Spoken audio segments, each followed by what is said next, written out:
to my channel. My name is Cornelia, but you can call me Corny because we're all friends here. We're all a community here.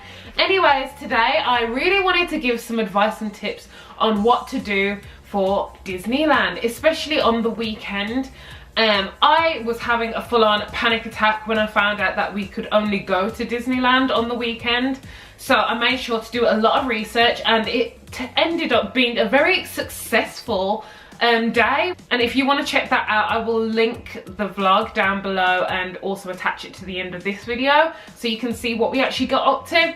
But anyways, let's start with the obvious. Get your tickets beforehand. How do you feel? No, sucks. It will make life a lot easier. You don't have to, like, you know, fumble for money and stuff like that. You just got your ticket, show it and go. People have said that the queues go down quicker for the people who are queuing who already have tickets, but however, I realized that people who were buying the tickets on the day still got in, if not quicker than us.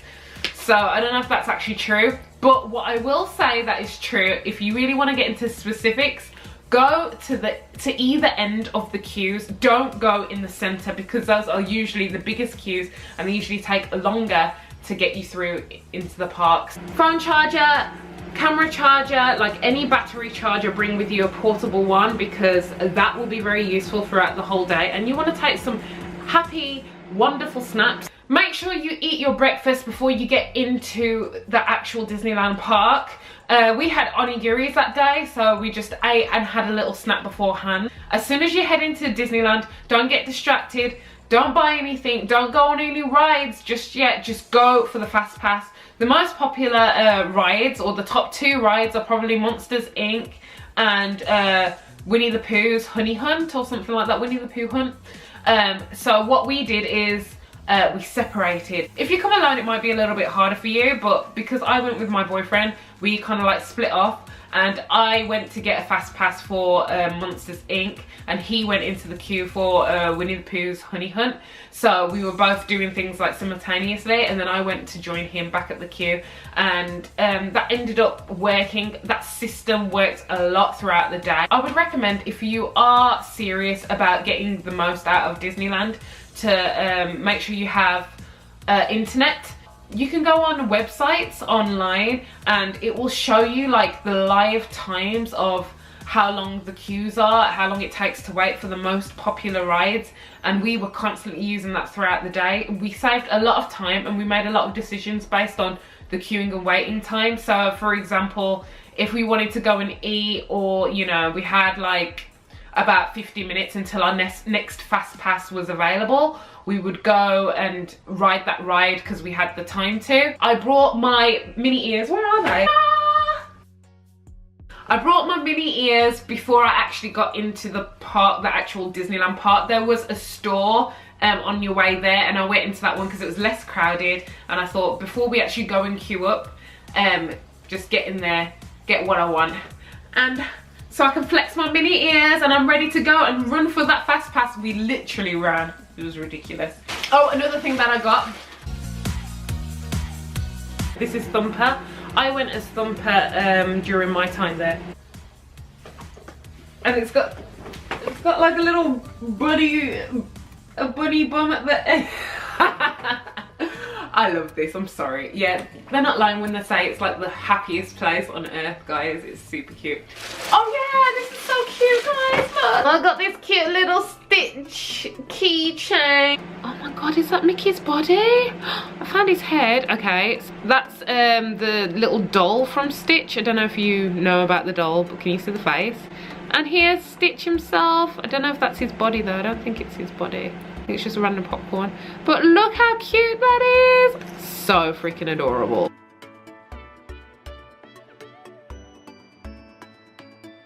So cute. This is perfect for my keys. Make sure you grab yourself one of the maps in English and in Japanese too. And also, yeah, in the Japanese one, they've got a lot more information, and they're called Today. So usually they'll show the items and food that are like available, special edition or limited things or anything for the day. So have a look at that.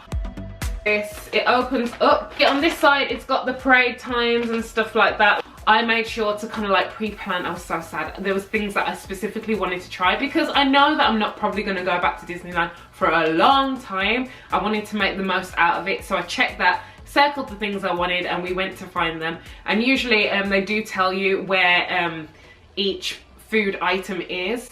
But you can also check online because that will be in katakana or maybe in Japanese, so you can check online. Usually that I think it's TDR Explorer or someone like that kind of gives you information about where to find these items and foods and stuff like that. So that's another thing that we plan to do while we're in the queue.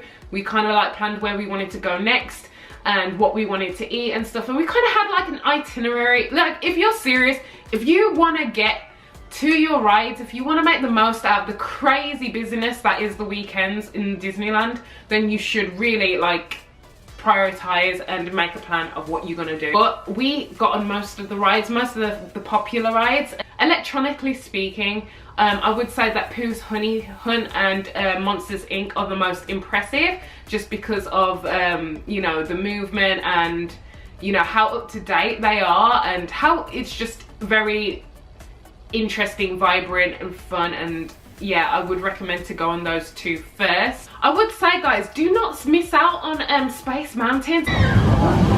Space Mountain's my absolute favorite. It's so fast and it's just a good roller coaster for adults. I'll probably list down below the most popular ones, or just put the link on what I use. Make sure you check the parade times also. So for a little while, maybe 10 to 15 minutes, they will close off the pathways and the roads.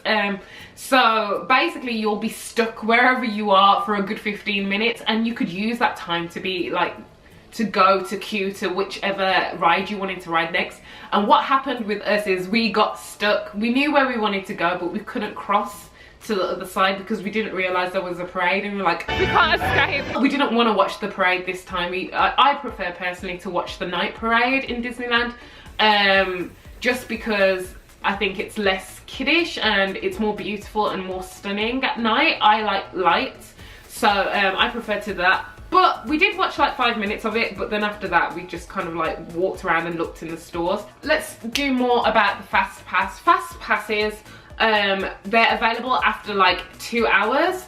So if you time it right, you can go on a ride, queue up for a ride, go to the Fast Pass, queue, Fast Pass, queue, Fast Pass. That's what we did. We ticked off all the most popular ones, and then we went down to like the least popular ones. If you go to the popular ones first, you are likely to get a Fast Pass as soon as possible, and they run out very quick, so make sure you get a Fast Pass. That's like the main thing, I think. Scheduling, Fast Pass, and parade times. And showing times, just general showing times at night, because if the parade's on, the queues will go down and you can just sneak up in there and get your ride on, okay? Okay guys, thank you so much for listening, and hopefully this helped you and kind of guided you on what to do and how to save yourself some precious time and get on all the rides. If you really liked this content, please subscribe and give me a big old like, and just comment down below if you've already been and if you can add any other further tips to this video. I'll see you later. Fァイト、頑張って, peace and love. Bye guys.